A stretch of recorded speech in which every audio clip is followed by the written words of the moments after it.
Hello, West Michigan. This is Grand Tap Media Business TV. My name is Pamela Keim, your host. The spirit of the show is to introduce West Michigan to all the businesses, nonprofits, and people that help us thrive. And boy, do I have a special person for you today. We are recording out of the Grand Castle Library, which is the jewel inside the Grand Castle. It is the second largest castle in the world, right? And it's in the city of Granville. We want to thank Roger Lucas for allowing us to record out of the Grand Castle. The very special guest for you today. He is somebody that you would like at your dinner party or your next event. He does amazing impressions of people that are famous today that we all watch. His name is T.A. Wolf, and he owns T.A. Wolf Entertainment and Production. I want to introduce you to T.A. Wolf today. Thank you for being on the show, and the reason I wanted you on the show is because you connected with me on Facebook, and we got together with Stephanie Kolakowski, who owns Grow Business Today, and we were amazed at the talent you have and the things you've done in your life. And you're here in West Michigan, correct? Yes, yes. Okay, so let's talk about what you do, share with everyone, and why you want to be at the next party or be their next entertainment when they have an event. Well, I just been doing this for a long time, and I'm getting older. And what is it that you do? Well, I do project man stuff. You know, I'm like an average Joe. I go out and do yard work. I crawl on a roof, or I do just about any cleanup job or whatever. You know. But you have a special talent. Well, that's what God gave me. God gave me this. Don't get it wrong. Okay. I just happened to be naughty one day, and they put me in a room and said, "You're grounded for a few days." So, and I had a recorder, and I turned that recorder on and started recording my voice. And that was the same weekend John Wayne passed away. And this was when I was 9 years old. And Wolfman Jack, and there's a couple other people. Elvis was passing away right around the same time. Right. In the same era. And so I just started to try to do their voices. Right, and when we were pass my time. Exactly, and you've been on Jay Leno, and you did a documentary of John Wayne. I was at John Wayne's program research at the NBC studios, and after the event, they sat me in the front row, and I got to bark at Jay Leno. That was awesome. What did that? Okay, so they say I'm the most vicious dog barking man alive. Here's my bark. Okay. Now, don't call security. Now you do, John Wayne. You do Sly Stone. You did for us, Stephanie and I when we met with you. So what? I mean, can you do a little bit of John Wayne and do a little bit of Sly here? Okay, here's John Wayne for you. Well, I tell you, Pilgrim, if I have to get off my horse and ride down to the castle and do a film event, well, here I am. Yo, I'm a bum, you know. I can't believe they got me on the show, you know what I mean? I don't know. I mean, whatever you think. I think that is fabulous. I really do. So tell us about, when you with discovered the whole pandemic and stuff. I know. When I first did Pandemic, I was on Shelley Irwin, the WPBS show. And yeah. I told the hospital about the plexiglass, and they bought the plexiglass before most of the people got a chance. I told them where it was, because everybody was running out, like Home Depots and stuff. So I was on that part, and then so I just did all this hard work, putting up these things and doing things like that, hard work. And I thought to myself, why not do like some voiceover clips to have people like good feeling, because everybody's crowded in their house. And I thought to give somebody a good feeling one day, like a little jingle or something. Yeah. Or more heartfelt ones, for like anniversaries or weddings or stuff like that. Have me come in, dress up a little bit like John Wayne or Rocky, or cool. I do Wolfman Jack. I do. If you go to my YouTube channel, you'll find I do probably 25. I can't think of them all right now. All the impressions. Is it called? What's it called? It's an impression or it's on YouTube. Okay. It's just a YouTube channel called T.A. Wolf. On YouTube. So if you go to T.A. Wolf on YouTube and get to the channel, you'll be able to view all my stuff. All right. Now you went to saw Jay Leno. I mean, so you are from West Michigan. You're originally from West Michigan, or you just moved here? I'm from here my whole life. Okay. I was born at Butterworth Hospital. Where did you go to high school? I went to Jenison. Okay. Yeah, well, I lived in, I mean, this is our area, Jenison. They record, this is the studio's out of Hudsonville. Yep. When I was a younger man, I was always in trouble because I had ADHD and I wasn't found, I didn't get diagnosed until I was 40, about 10 years ago. And then from 10 years ago, I've been at the same address. I haven't been arrested. I don't have any problems. You know, so by the time I got the help that I needed to hear, you know, that they didn't want to give me the courts or the whatever, they just didn't give the help to the people, you know. Sure. So I finally got help, and then my life changed, you know, and I asked God. God told me I was forgiven and go in peace. Yeah, and then we've all done stuff, right. You know, and I keep, you know, manifesting that, you know, that God's the one that's doing this for me. I have no, you know, I mean, I'm humbled by the way He's allowed me to have this voice, and people are starting to take interest, and people call me from around the country. That I did the one movie in UK, I mean, in Britain. I was like, I'm feeling like I'm international or something. Exactly. That would be exciting. So what do they do? Okay, so what, you know, if people are looking out, we're sharing what your talents and whatever. And look, right now we're in a lockdown. We don't know. It's supposed to be 3 weeks, you know, but we're hoping that they're going to, the governor's going to stick to that. And we're going to be able to open back up when people can start having events more and whatever. So let's talk about what, you know, your production, entertainment, I've dealt with the depression of being in the house and secluded. So that's why I wanted to give this to people, like a simple jingle. Somebody that doesn't have anybody around or anybody, you know, so their family might have passed away. Sure. You know, a simple, hey, how you doing is a lot. And that's what I want to bring to them, you know. Well, it would be kind of cool to have, there are the elderly that are kind of on lockdown or whatever, to get a phone call and do like a John Wayne impression. I think that would be really cool. I mean, some of them really do need that kind of pick-me-up with. When you made Stephanie and I laugh, and we enjoyed it, her husband, Ed, was there. He was really impressed, wasn't he? Stephanie's standing over here, dear, filming some of this. She's got a conference call, and I'm glad she's still standing there. But anyways, so, okay, so let's talk about, you were on Laugh Fest and whatever. Let's talk about some of the things you have done with these voices. Back, like you were saying, when I first got help, I decided I was going to try to do something for community. I was going to try to better myself by putting my right foot forward. Okay. So I joined up with Laugh Fest. I knew I have a talent. People told me all along I had a talent. When did you discover you had a talent? I mean, they told you that. Well, I had this deep voice when I was 9 years old. That's why they were saying, by the time I came out of that room, I had John Wayne's voice. And they were like, how's this kid got that deep a voice? And I'm like, tell you, Pilgrim. Oh my I just had his voice. It was. What did your parents say when you started talking like this? Well, I told them I wanted to be John Wayne when I was a kid, and they told me, "Yo, be quiet. You gotta go to school. You're never gonna be. Gotta go to college. You're never gonna be John Wayne. Right. They'll never let you do that." Well, that's like any rock star or anybody else that's gone through it. Everybody's always told them, well, "Go pursue something else. You need a real job." You know. And if everybody did that, we wouldn't have all these great people in the world. So that is so that's true. why I keep doing it. You know? Yeah. So then when you started doing it, when did they just say that, you know what, this kid may be onto something, that because when you were talking to us, we were just like mesmerized. It's like, I couldn't help but just listen. But it made me laugh, and then it also made me like, look at Stephanie, yeah, we got to promote this guy. We got to get this guy out here, right? So when did you, were you like 14, 15 when people really started taking you serious with your, your voices? When I was about 24. When I went out to California and they heard me. Okay. And they were like, wow, they were like, wow, and so I believed in myself, I was at the Laugh Factory. Jamie owns that. I don't know his last name, but when you do your little stage, there was like Damon Wayne was there, Damon Wayne. Okay. Was that night. Is it Damian Wayne? Damien Wayne's, he was Sergeant Payne or whatever. Yes, I love him. I love that movie. I met him in the back room before I went up the stairs and talked to Jamie, but they got a little thing set up. You go up and talk to Jamie, and he tells you what he wanted.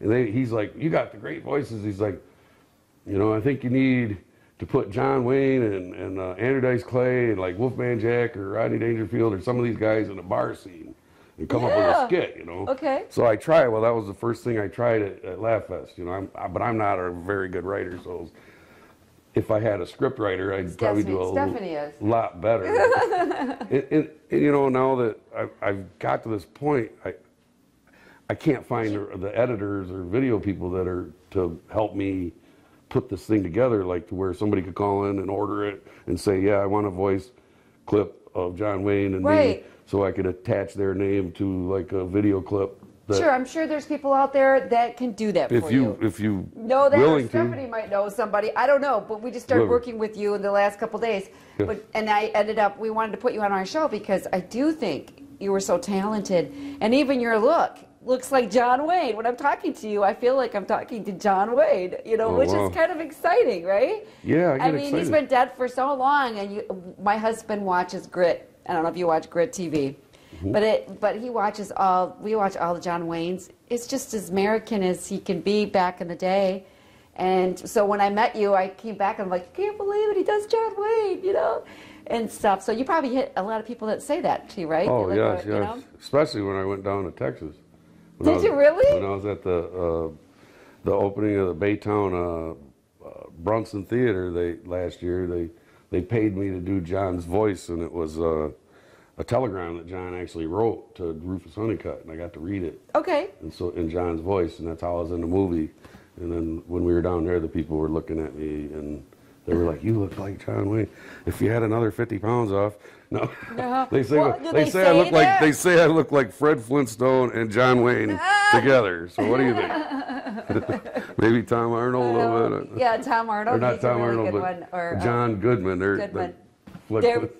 Is that? Do you do him? Well, just my normal voice. They say I kind of sound like him when I'm talking. I don't know. So you went to California. Okay, let's talk about that. You had some success in California when you started doing this. So let's talk about how you ended up like that because of your daughter. You came back here, or no, what? My grandmother was in bad health, and I still had things here in Michigan to do. You know, if I wouldn't have came back, I didn't get my 2 daughters. So God already had it planned for me to come back, so sure. I followed his path that he told me to go. Well, you've been blessed with 2 daughters. Please tell us. I mean, your firstborn. For someone that struggled in school like yourself and had discovered this talent, being punished because you weren't doing well in school, it's kind of weird how that works. Yeah, I was the bad kid. Yeah, you were the bad kid, and then you prayed to God that your daughter doesn't end up. So share with us what your daughter does. Well, I prayed to God. I prayed to God that my daughter wouldn't be slow like I was. So God told me the truth, man. She was the class valedictorian. Yeah. She ended up the smartest in her class, and she got a full ride at the U of M. $120,000 scholarship. I know it's amazing. You were telling us this. And she's doing her passion. She lives in the U of at Ann Arbor now, and this trash company wants to hire her to do. I guess like she knows figure out how to like. Decompression. Well, not decompress. What am I thinking? Trash decomposes or what? Yeah. Yeah. Yeah, whatever. It's kind of like trying to save our soils from just being toxified. Right, right. And so anyway, I can't believe that story because we were really thought that was, me and Stephanie were like, wow. But you prayed to God, she does very well, and then you have a little one that you have to take care of. Well, before I had hope, my daughter got to be about 15, my oldest daughter I'm talking about, and you know how it is when you're a parent, you go to pick them up at school, and they're like, "Can you pick me up around the corner?" And I'm like, man, I miss my little girl, and then somehow God brought in my daughter's mother, and I had hope, and then for some reason, I got full custody, and I have all of her. Instead of having a mother thing, it didn't work out that way. Right. But God let me have that little girl that I missed, But sure. And I know this one's growing up now. She's about ready to say, "Get away! I want to go over here and play." So I'm starting to see it already again.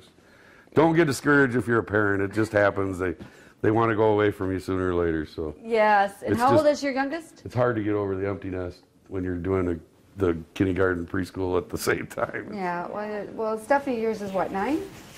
10. So how old is your youngest one? I see her on social media. So how old is she? She's 21. Yeah. 21, and then the other daughter? Is 5. 5, okay. All right, yeah. She'll be 6 in January. Okay, she's a character. When we met with Stephanie and her husband, Ed, you talked about trying to get, you have a couple things going on. All right, this is the one you want to really start launching. But you also have the putter, and I'm a golfer. I want to hear more about that. Because you said something on Facebook, have you tried this? Tell us what that all is. You were part of some invention of a putter, or what is it? Yes, it's the handle, the putter grip. It's the top of the putter. Okay. That you hold on to. But normally it's metal? it's metal. It's like a metal grade. Okay. Same width as the putter. All right. The grip. Now it's just in metal. And what makes it unique? Why is that? Well, when you hold it and you put it with the metal in your hand and you hit your ball when you go to stroke it, the feel and the stability, you can feel the tap of the ball a lot more than you can with that handle, the rubber handle that you can't feel. Right. You're just like, it's like a smush. This one you can actually feel. I mean, I've got both putters and I wanted to like set one up and like show somebody how it putts. I mean, I'd like a pro golfer to do it, you know. Yeah. And show you brought it today? Well, whenever I've got them at home right now. Oh, okay. But I've got the putters and I've got the balls and how are you launching this out? Or is it? Well, I've been on Jethro. Are you a golfer? I've been on Jethro FM. Well, I love to golf. I'm not that well off, so I don't have time to go golf. Well, you're a dad, so that makes a difference. Stephanie can't golf either. I'm a working man, so I'm always working. But did you grow up golfing? I lived between Sunnybrook and Fairway. My folks had the 10 acres right between the golf courses. So, yes, I did golf when I was young. Okay. But I was always, like, out there on the back hole when I should be. But I learned how to putt. I was better putting than I am at, like, hitting the long ball. I can strike it, but it might go here or over there. Well, that's the key. Ask Dustin Johnson that. You know, he lost the U.S. Open because of his putting. But we are members at Career Ridge Golf in Ada. But we love golfing. And that's our sport. I mean, we're older and we don't have to do the kids anymore. They're all grown up. But my husband's very interested in your putter. He looked at it and it's not that bad. It's only what, 60? Yeah. Brian D. Does is the inventor. He's my How did you get involved with it? Well, when I did this movie a few years ago, I was on Fox 17 and they seen me and then I got hired and he's like was asking me about if you did this and we were talking about inventions.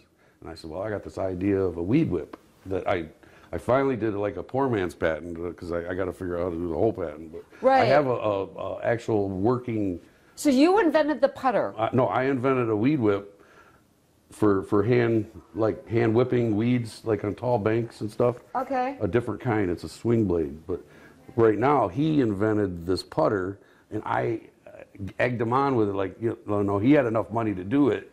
Right. I didn't have enough money to patent everything. I told him, go ahead and patent it. He patented it and made the product that he was dreaming about. He said, I thought about it. I said, well, just do it.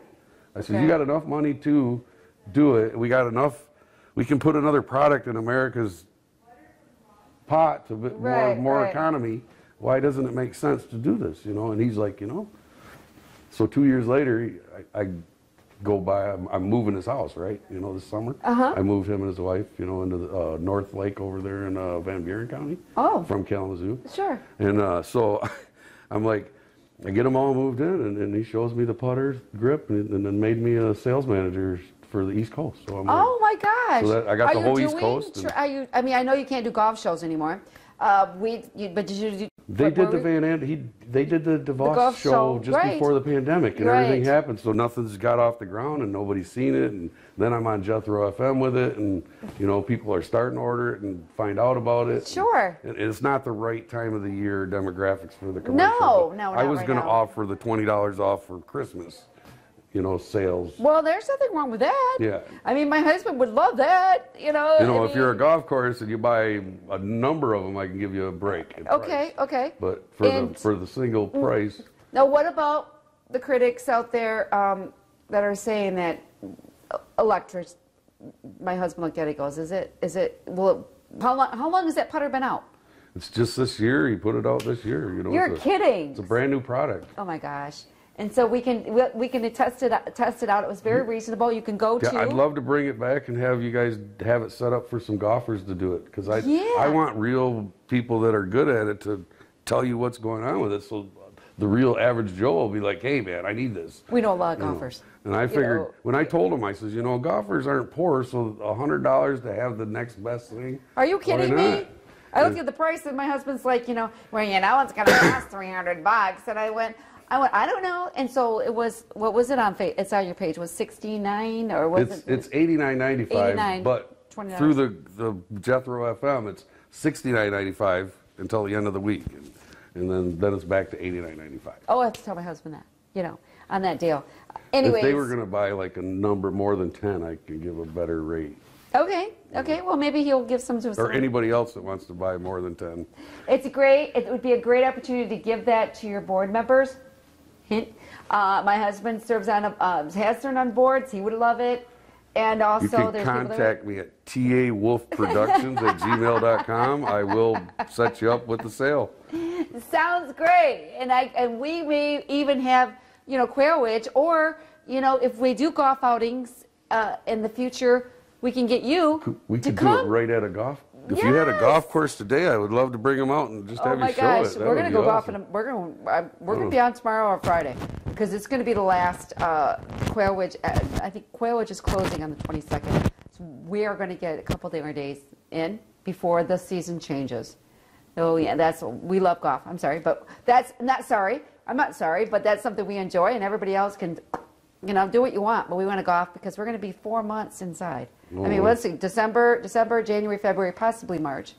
Golfing is because you don't know how March is going to be. Right? Yeah, and it might be cart path only. I'm not a big fan of cart path. I'll go out, but I'm not cart path only. That much because I don't like walking through the wet.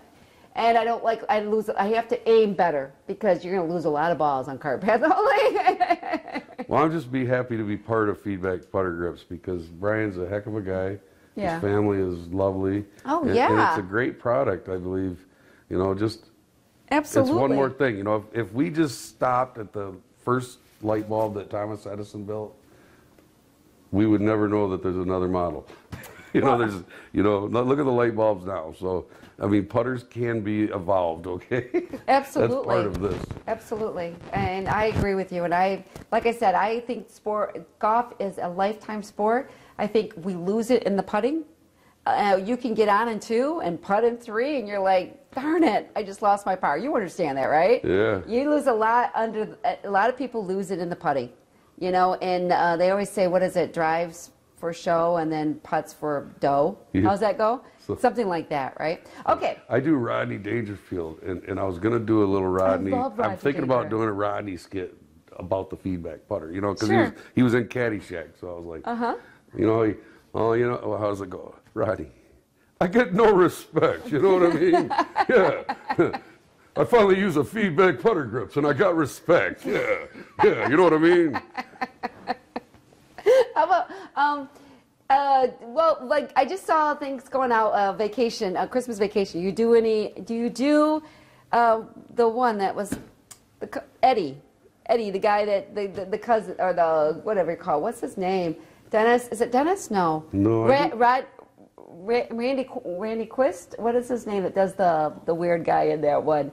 I'm not sure. Okay. All right, I'll edit I'm this like old of Legends type. Okay. I'm like a dinosaur. Okay. Of course, and we would love that. Okay. So now you have the putting, and now you do landscaping, and now you're trying to promote this, correct? Yes. All right. I want to get this off the ground and get some jingles to some people, and I'm already doing it. I can give you a clip of the one. So yes, you can air we'll put that on with this interview. For Linda May, and the last one I did one for a sheriff down in Mississippi. He was on the news, and this guy calls me up. This Glenn Thomas calls me up and says, "I seen a sheriff says he really likes John Wayne, blah blah blah." And he's got all this John Wayne stuff. So he said, "Well, you ought to call him." He gave me a couple $100 to call the sheriff, and then I talked to the sheriff, and I said, "Well, he's already paid for it." So the sheriff gave me a paragraph, and then I did John's voice and sent him the paragraph. Okay. I think that is so cool. We have some great ideas for you. Stephanie and I were talking last night, and even David, my husband, came up with some where we can put you and make you a few dollars. Was his name. Sheriff Greg Poland. Okay. Poland. And then okay, so let's talk about what you see as a legacy. I know when we talked and had lunch with, we had dinner with everyone, but we talked about what you wanted to leave for your daughter. So where are you at today? So the legacy, because you're moving towards a different direction. Yes, the whole thing of leaving something for my children, and then the people that throughout my life that have let me, introduce bands. That when I was younger, I'd go to the nightclubs and they'd always have me stand up and do like the middle when they come back on stage, and I'd be like, "This is Wolfman Jack, and everybody pay attention to the people coming up on the stage." I remember and they would have me introduce them and give me free drinks, and then, you know, people like that see me from school, they'll come run up. Tell my parents, just do your John Wayne voice. I know, that's what they I get was all saying excited, too. and I'm Yeah, like, yeah. Okay. so with all that, it just makes me want to, you know, leave something for my kids that my dad can do all these voices of all these famous people. Right. And if I can leave something to them because of that, then that would be great. How can people reach you?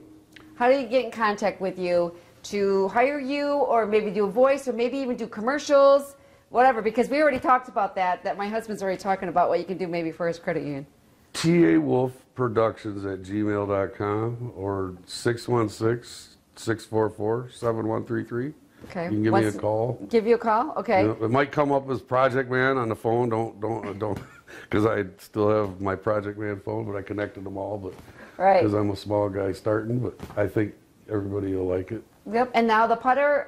If people want you to come in and give it an example, maybe there's golf courses out there that would love to have you come in and, you know, just if you have a golf course and you want to try my product, this product that I'm selling for my guy, I just would like to bring the putter that we have and the regular putter and let you make your own decision. I mean, that's the best way for you to see if it's legitimate. Great, absolutely. It just shows 100% legitimacy. I'll bring it to you. You make your own choice. To all those people that are skeptics. Sure. To all the others that want to get a really good putt on, give me a call. That's right. And that's where it's at. It is the putting, and we all know that. Pilgrim. No. I want to thank you, T.A. Wolf, Entertainment Productions. Is that correct? I got that one right? Yes. Okay. I want to thank you for being here. I want to thank you for sharing, and it's so exciting to be working with you and what we can do for, well, no, you don't know what the holidays are going to bring, but I will tell you, once we get through this, there's going to be so many things that we can have you like do live shows, and people come and whatever. But we'll be talking really soon, and we are I got so glad. Zoom. You can Zoom me. We could Zoom anywhere. The Zoom. They've got a Zoom screen. Sure. You know, like absolutely. Drew Barrymore. And so you like could do Drew the whole Barrymore, thing. She's got a screen where you can see like 50 people of her audience, and she can talk, and it's pretty cool. Yeah, I'm gonna do my very first Zoom interview tomorrow. So we're going to be getting on that. But for other people that are doing all the virtual, you know, you would be a one to connect with and do the whole Zoom and stuff like that. You can still do it that way, correct? Yeah. Yeah, so anyway, so get a hold of Todd and T.A. Wolf Entertainment Productions, and you can, he will be your next entertainment and your next virtual, because believe me, people need to laugh and enjoy life, because we all have, the uncertainty is overwhelming. All right, this is Pamela Keim from Grand Tap Media Business TV. I am here on WCET and WKTV, and we are sitting in the Grand Castle. What do you think? Well, I wanted to ask you, what do you think about this? Oh, it's grand. It is amazing. Fit like a king. All right, we want to thank you for being here today. We will catch you next time. Take care, everyone. Wave. All right.